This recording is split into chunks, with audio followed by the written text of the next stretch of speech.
Olá, muito bom dia. Muito obrigado mais uma vez pela sua companhia. Está começando mais uma edição do programa Agronegócio. Desejo a você um dia muito abençoado. E no programa de hoje nós vamos comentar sobre a relação entre etanol e gasolina. Vamos falar das operações financeiras, ESG e o agronegócio. Vamos falar também sobre o mercado do boi gordo, que está mais para baixo do que apontando para a firmeza nos preços da arroba, e outras informações importantes sobre o mundo agro. O programa de hoje já está no ar.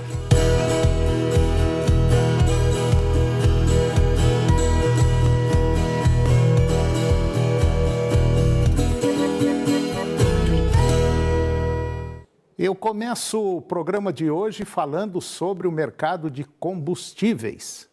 Eu estou falando sobre a relação entre etanol e gasolina. O etanol manteve a competitividade frente à gasolina na semana passada e retrasada também.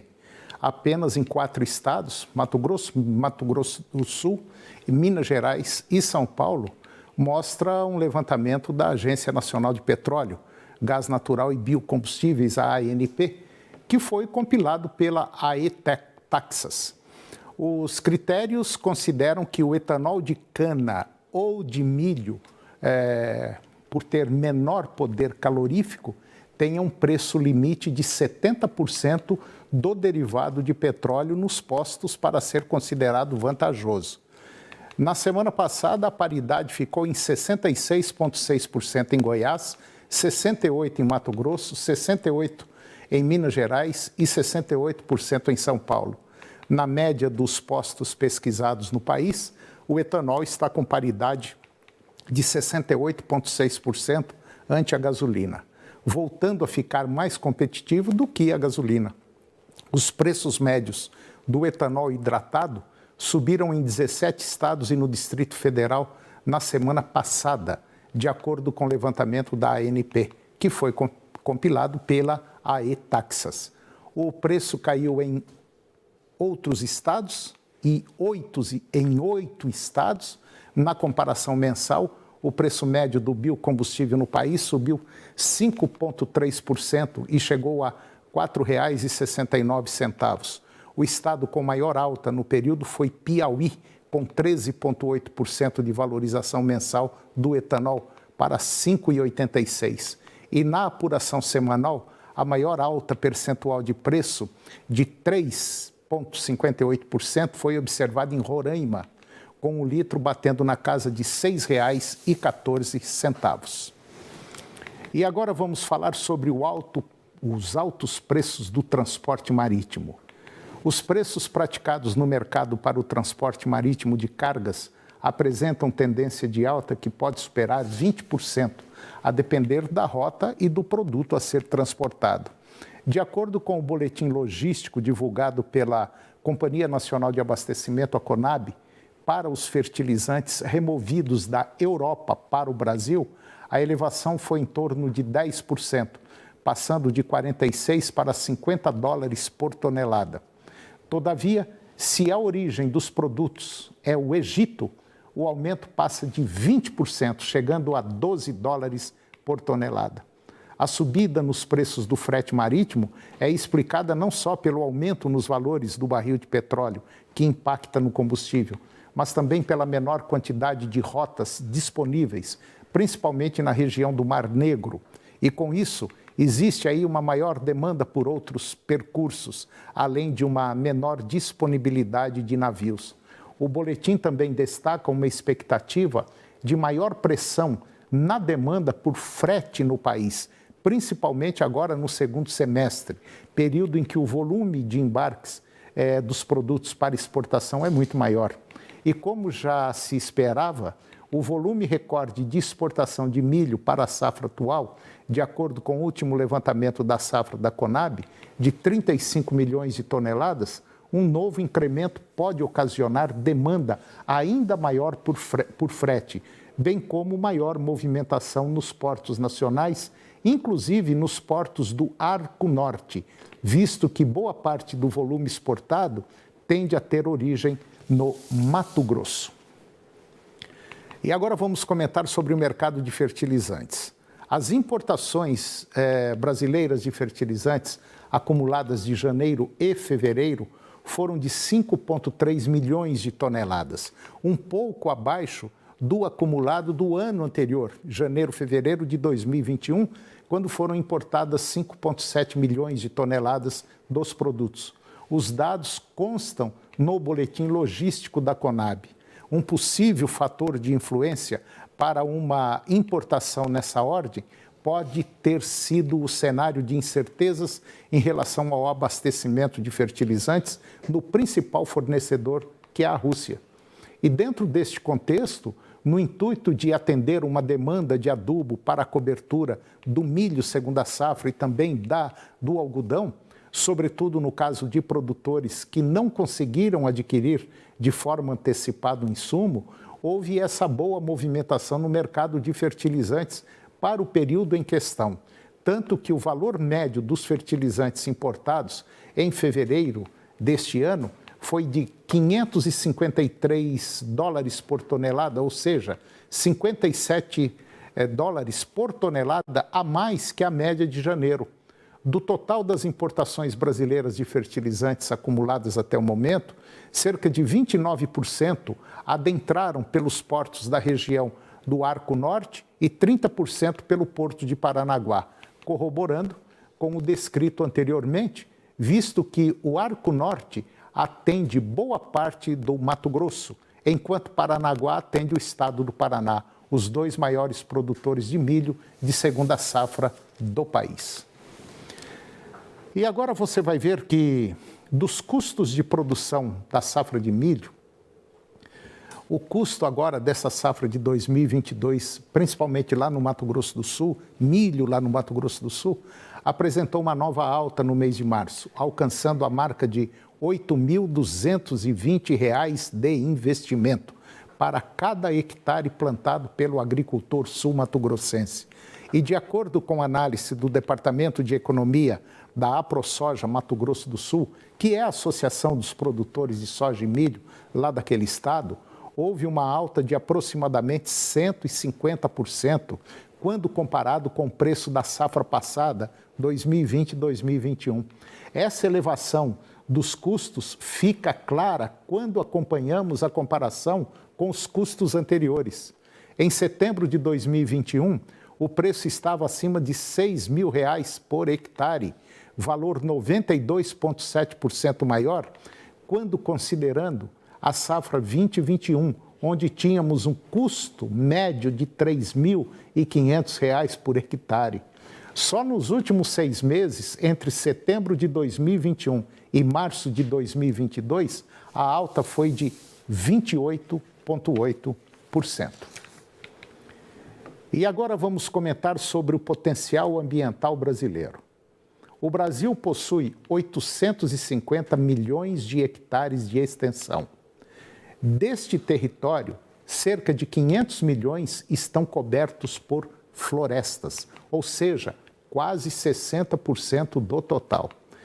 Para preservar com manejo e produção sustentável a enormidade deste espaço, o país conta com 64 instituições de ensino superior que oferecem 76 cursos de bacharelando em engenharia florestal.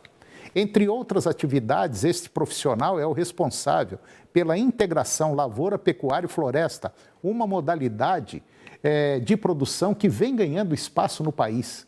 Até 2021, o sistema atingia 17,4 milhões de hectares, segundo a rede ILPF. O componente agrícola e o florestal, além de terem trocas mútuas, se beneficiando em termos agronômicos, fisiológicos e em questão de qualidade do solo, tem também a sazonalidade da produção. Então, é possível ter produção o ano todo, como no caso dos sistemas agroflorestais. Uma das premissas da iniciativa é a compreensão da importância das árvores nesse espaço. Fabiana Ananias, que é engenheira florestal, ela diz que as árvores são reconhecidas como grandes sequestradoras de carbono Inseri-las neste processo produtivo tem a função de contribuir com a mitigação de gases do efeito estufa. E, nesse sentido, todos saem ganhando, como o produtor, que tem benefícios na quebra de ciclo de pragas e na ciclagem de nutrientes. Dessa forma, aproveitar a área que já existe sem degradar e manter a área produtiva é um dos resultados obtidos com a recuperação de pastagens, que, quando bem manejada, também tem alto potencial de sequestrar carbono na atmosfera. Essa prática é de importância para a manutenção da água, da vida, da chuva, da biodiversidade e dos alimentos. E o último levantamento da indústria brasileira de árvores, o IBA, mostra que o valor bruto da produção do setor de árvores cultivadas no país cresceu 17% em 2020, em comparação com o ano de 2019. A entidade também aponta investimentos na ordem de 35,5 bilhões de reais no setor em projetos que visam ampliação de plantio, o aumento de fábricas e novas unidades em 2023. E agora o nosso tema é o potencial do agronegócio. O agronegócio brasileiro exportou 10,5 bilhões de dólares no mês de fevereiro deste ano, 65,8% a mais do que um ano antes. Pelo menos é o que afirma a Confederação da Agricultura e Pecuária do Brasil, a CNA, com base em dados do Ministério da Economia. No primeiro bimestre, as vendas externas do setor subiram quase 62% em comparação com o igual período de 2021. Bateu na casa de 19,3 bilhões de dólares. A soja em grãos foi o produto mais exportado em fevereiro, com receita de 3,1 bilhão de dólares. Alta anual de 203,4% e participação de 29,9% no total das vendas externas do agronegócio. Em segundo lugar, aparece a carne bovina in natura, com receita de 889 milhões de dólares. Depois vem café verde, com 828 milhões de dólares, farelo de soja, quase 700 milhões de dólares, e carne de frango in natura, 612 milhões de dólares. A China teve participação de 31% nas vendas externas do agro brasileiro no mês passado. Em seguida aparecem União Europeia com 16,2%, Estados Unidos 8,4%, Tailândia 2,4%, Vietnã 2% e Indonésia 2%. Entre fevereiro de 2001 e igual mês desse ano, as exportações do agronegócio brasileiro para a Tailândia subiram 328% e para a Rússia 267%. Entre os setores prioritários do projeto Agro.br, parceria da CNA com a Apex Brasil para ampliar e diversificar as exportações do agronegócio nacional, o setor de frutas teve o maior valor exportado em fevereiro, com 73,8 milhões de dólares. E o setor de lácteos teve a maior variação percentual em fevereiro do ano passado, de 140%. E depois do intervalo, nós vamos comentar sobre o mercado do boi gordo e também sobre um tema muito interessante, que são operações financeiras, ESG e o agronegócio. Nós voltamos já, é um minutinho só.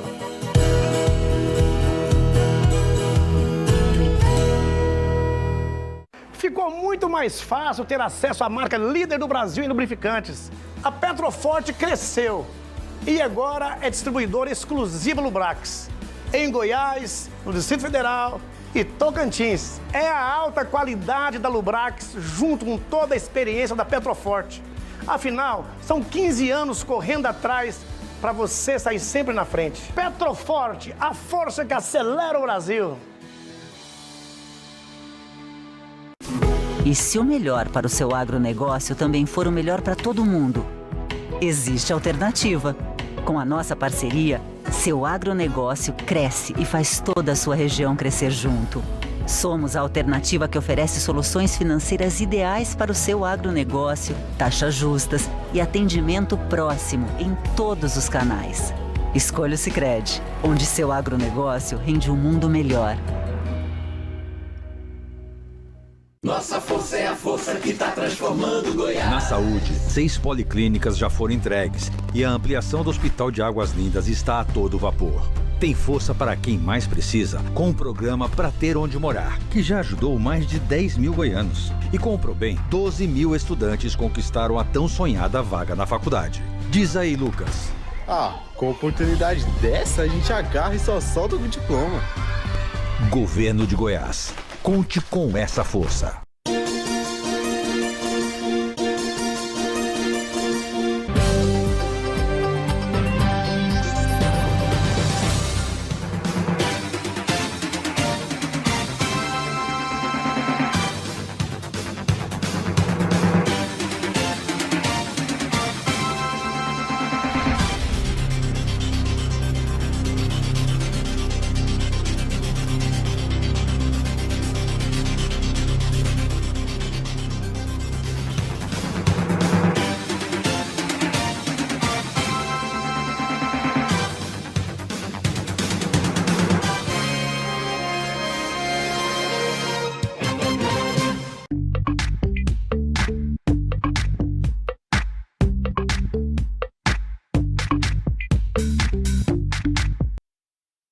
Agronegócio. Oferecimento Sicredi, onde o seu agronegócio rende um mundo melhor.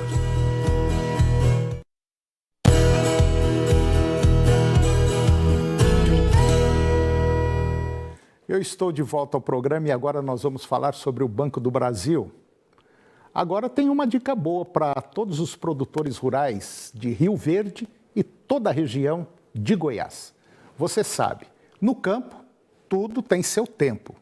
E agora é tempo de investir, modernizar e fazer crescer a sua produção agrícola ou pecuária. São condições especiais que o maior parceiro do agro de todos os tempos está fazendo para a Tecnoshow Comigo 2022. Isso mesmo, o Banco do Brasil está oferecendo crédito, soluções personalizadas e um time de especialistas para atender você. Quer fazer desse o seu melhor ano? Então visite o estande do BB na feira de 4 a 8 de abril e aproveite a oportunidade. E durante todo o período da Tecnoshow Comigo 2022, também tem condições especiais no site www.broto.com.br. Acesse agora para saber mais e aproveite. Meu amigo, quem é produtor rural sabe com quem contar. Banco do Brasil, para tudo que o agro imaginar. E agora vamos falar do mercado do boi gordo, que está mais para baixo do que apontando para a firmeza nos preços da arroba. O mercado físico de boi registrou preços pouco alterados e, segundo a análise das safras e mercado, os frigoríficos conquistaram uma frente interessante em suas escalas de abate, que hoje atendem entre 5 e 7 dias. Este é um fator importante que tende a resultar em pressão de baixa no mercado, principalmente nas regiões em que a exportação é um fator menos relevante para a formação de preços, destacando que os frigoríficos que operam apenas no mercado doméstico apresentam grande dificuldade em repassar os custos da matéria-prima ao longo da cadeia produtiva. Para as exportações, mesmo com recente processo de valorização do real, a receita obtida com vendas externas nunca foi tão positiva quanto 2022. E agora eu vou conversar com Manuel Pereira de Queiroz. Manuel Pereira de Queiroz é superintendente de agronegócio do Banco Alfa. E o tema que nós vamos abordar hoje é muito interessante. Vamos falar das operações financeiras, ESG e também sobre o agronegócio. ESG é uma sigla em inglês que significa ambiental, social e governança. Senhor Manuel Pereira de Queiroz, muito obrigado pela sua presença no nosso programa. para falar de um tema interessante que é operação financeira, ESG, que está muito em moda, e também sobre o agronegócio. Tudo bem? Tudo bem, bom dia, Antônio, bom dia, telespectadores, um prazer estar aqui com vocês. Bom, só para dar uma ideia, o Banco Alfa é um banco que está localizado onde a sua sede? Nós estamos localizados em São Paulo, né? O Banco Alfa, aí para quem não conhece, alguns vão lembrar, Banco Alfa é um banco quase centenário, nasceu como Banco da Lavoura de Minas Gerais, portanto ligado ao agronegócio, e depois veio para São Paulo na década de 70 com o nome de Banco Real. A parte de varejo do banco foi vendida para um banco holandês, e o nome Real também foi vendido para esse banco holandês, e nessa época, no final da década de 90, e o então detentor dos acionistas do banco ficou com o banco e mudou teve que mudar o nome do banco para Banco Alfa de Investimentos. Tá? Bom, vocês estão em São Paulo e tem outros escritórios? Sim, nós estamos em São Paulo, temos escritórios aqui na área corporativa, nós temos escritórios em Campinas, temos escritório em Belo Horizonte, no Rio de Janeiro. O escritório nosso de Belo Horizonte é responsável por atender Centro-Oeste, Goiás, Mato Grosso. Temos um escritório em Curitiba, temos um outro escritório de atendimento no Rio Grande do Sul. Então, recentemente abrimos uma nova área de financiamento de produtores rurais, grandes produtores rurais, onde, na verdade, a gente tem uma equipe locada em Rio Verde e agora estamos locando uma nova equipe em Cuiabá. Poxa, interessante. Estão indo para duas regiões aí altamente produtoras, né? Mas isso é muito bom. Não dá para ficar fora do agro, né? Não, o agro... É que é uma pena que a população, vamos dizer, a população brasileira não tem ideia do potencial do agro e o que o agro ainda pode crescer nesse país, né? É uma coisa fantástica. Eu já estou até cansado de falar esse jargão. Eu sempre digo que o agronegócio é o supermercado do planeta, né? O agronegócio brasileiro. Então, eu acho que dentro de mais alguns anos aí, se as coisas começarem, politicamente falando, começarem a dar certo, eu acho que nós vamos ser aí responsável pelo abastecimento de comida, vamos dizer assim, de umas dezenas de países aqui nesse mundo, né? A estrada está traçada para isso e não é à toa que os bancos, inclusive os grandes bancos, cada vez mais estão criando áreas de agronegócio, áreas especializadas em agronegócio, porque no final das contas é um setor que representou, quer dizer, a cadeia inteira, 28% do nosso PIB ano passado, 26% acho que em 2020, salvo engano, se eu não estiver me enganando nos números. Então, realmente é muito relevante e é o potencial para frente, o potencial futuro, quando você olha todas as projeções, ainda é muito grande, né?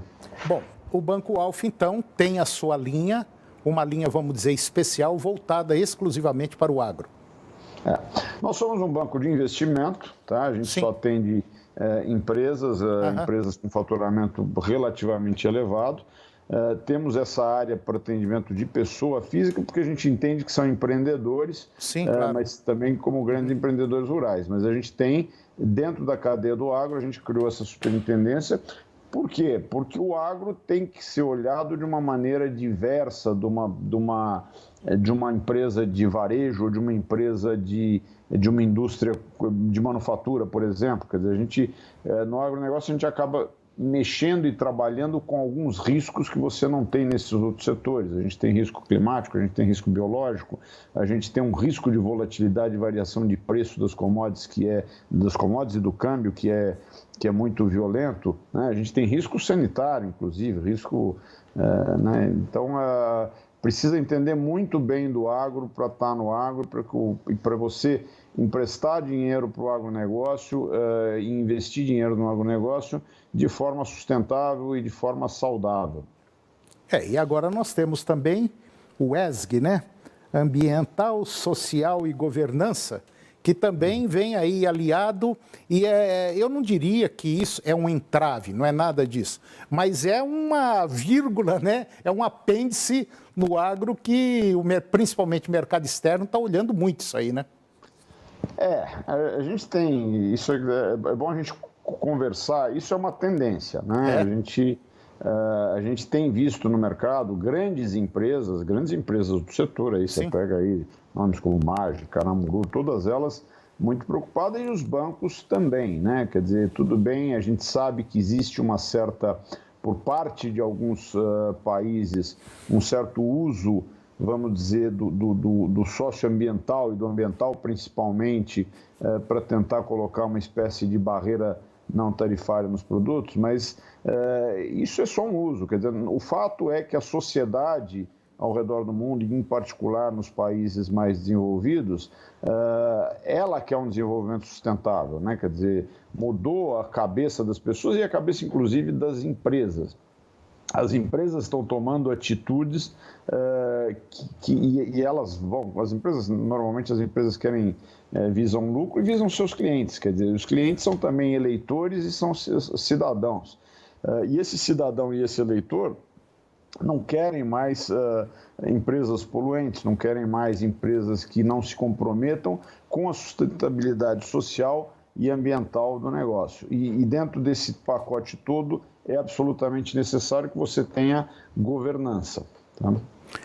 Inclusive, esse ponto que o senhor levantou é um ponto interessante. Até eu quero abrir só um parênteses aqui e dizer o seguinte: quando a gente fala assim, ou quando alguém fala, olha, não corte árvore é importante, o Brasil não precisa desmatar mais nada, basta aproveitar as pastagens degradadas que tem, que dá para quase que duplicar ou triplicar a nossa produção e produtividade de grãos. E o mundo está precisando disso. A gente fala isso em não cortar árvore porque a relação que tem, o que uma árvore faz para tirar impurezas do ar, recolhendo CO2 e passando carbono para o seu caule, é algo fantástico. Então, essa questão de ambiental, ela é muito séria, e eu acho que as empresas estão começando e já acordaram bem para isso aí, né? Sim, eu acho que as empresas, não só as empresas acordaram para isso aí, como eu acho que todo mundo, muitos produtores rurais, quer dizer, eu acho que em todos os tamanhos e todos os tamanhos de cadeia estão acordando. É óbvio que num universo muito vasto se ainda tem algumas resistências, sim, claro, né, inclusive algumas associações. Mas, assim, essa é uma tendência que veio para ficar. E ela não é a preservação ambiental e a própria política social empresarial, quer dizer, a empresa ter realmente uma preocupação social mais, vamos dizer, apurada, vamos dizer assim, isso não é conflitante com ganhar dinheiro e gerar lucro.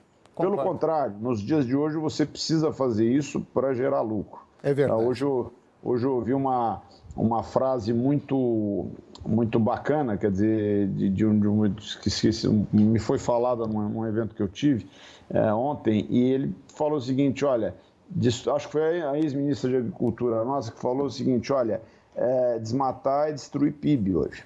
Verdade, concordo. Bom, eu conversei com o Manel Pereira de Queiroz, superintendente de agronegócio do Banco Alfa. Senhor Manel, foi um prazer conhecê-lo. Muito obrigado pela sua presença aqui no nosso programa. E tendo aí temas interessantes, pode ficar tranquilo que nós vamos chamá-lo, ok? Muito obrigado e até a próxima. Prazer é tudo meu, tudo de bom, um grande abraço. Falou, muito obrigado. Pela oportunidade. E o programa de hoje chegou ao fim. E eu termino o nosso programa com a seguinte frase: julgue um homem por suas perguntas e não por suas respostas. Um grande abraço, muito obrigado pela sua companhia, que Deus nos abençoe e até o próximo programa. TV Serra Dourada, SBT Goiânia. O jornalismo a serviço da comunidade em todos os momentos. Daqui a pouco, no Jornal do Meio-Dia.